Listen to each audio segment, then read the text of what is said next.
Hi friends, welcome to our J Krish channel.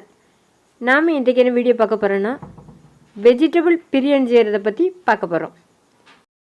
இந்த method படி பிரியாணி செஞ்சால் பிரியாணி ரொம்ப டேஸ்ட்டாக இருக்கும். பிரியாணி உதிரியாக வரணுன்னா இந்த மெத்தடை ஃபாலோ பண்ணி செஞ்சால் வரும். வீடியோவை ஸ்கிப் பண்ணாமல் கடைசி வரைக்கும் பாருங்கள். வாங்க இப்போ பிரியாணி எப்படி செய்யலாங்கிறத விரிவாக பார்க்கலாம். இஞ்சி பூண்டு விழுதை இனி ரெடி பண்ணி எடுத்துக்கலாம்.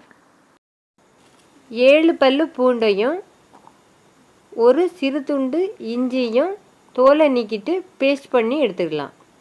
1 கப் அளவுக்கு பாஸ்மதி ரைஸ் எடுத்திருக்கேன். இதை வாஷ் பண்ணிவிட்டு இந்த பாஸ்மதி ரைஸ் எடுத்த அதே கப்பில் 2 கப் அளவுக்கு தண்ணீர் ஊற்றி ஊற வச்சுக்கிடணும்.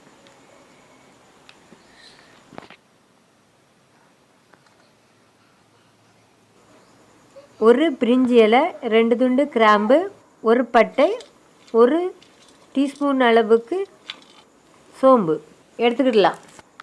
ஸ்டவ்வை ஆன் பண்ணி ஸ்டவ் மேலே ப்ரெஷர் குக்கரை எடுத்து வச்சுக்கணும்.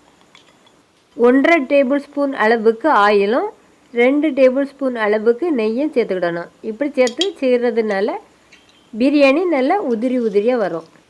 நெய் உருகியதும் நாம் ஏற்கனவே எடுத்து வச்சுருந்த பட்டை, கிராம்பு, சோம்பு எல்லாத்தையும் சேர்த்துடலாம்.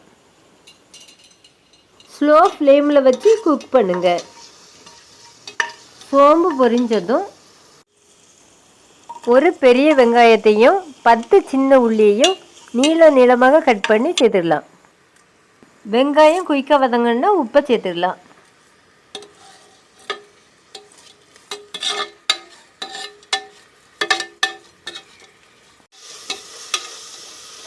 அரைச்சி வச்சுருந்த இஞ்சி பூண்டு விழுதை சேர்த்துடலாம்.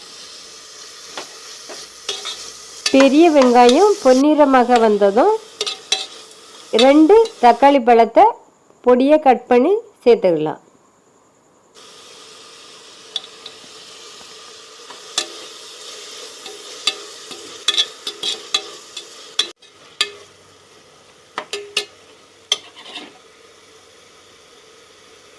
ரெண்டு பச்சை மிளகாயை கீரி சேர்த்துக்கலாம்.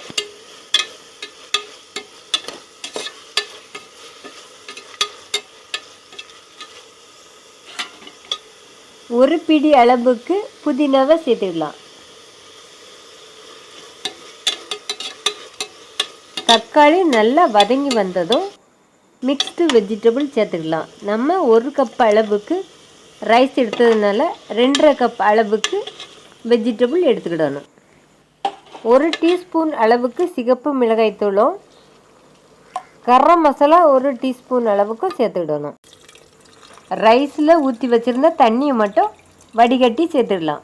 இனி இது ஒரு கொதி வர்றது வரைக்கும் வெயிட் பண்ணணும். சேர்த்துருந்த பிரிஞ்சி இலை, பட்டை அதெல்லாம் மேலே மிதந்துருந்தால் அதை எடுத்துருங்க. நம்ம குக் பண்ண முச்சில் அது கசப்பாயிரும். இனி ரைஸை சேர்த்துடலாம். கொதித்த பிறகு ரைஸை சேர்த்தா தான் பிரியாணி நல்லா உதிரியாக வரும்.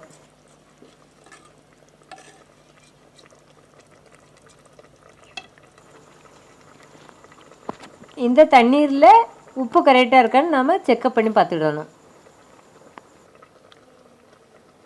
ப்ரெஷர் குக்கரை மூடி 2 விசில் வர்றது வரைக்கும் வெயிட் பண்ணுங்கள்.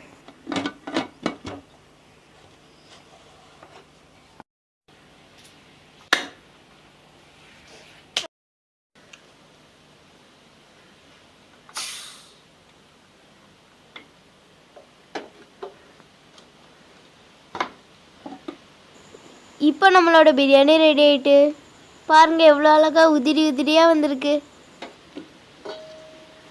இந்த டிப்ஸ் எல்லாத்தையும் நீங்களும் உங்கள் வீட்டில் ஃபாலோ பண்ணி நீங்களும் உங்கள் வீட்டில் பிரியாணி வச்சு அசத்துங்க.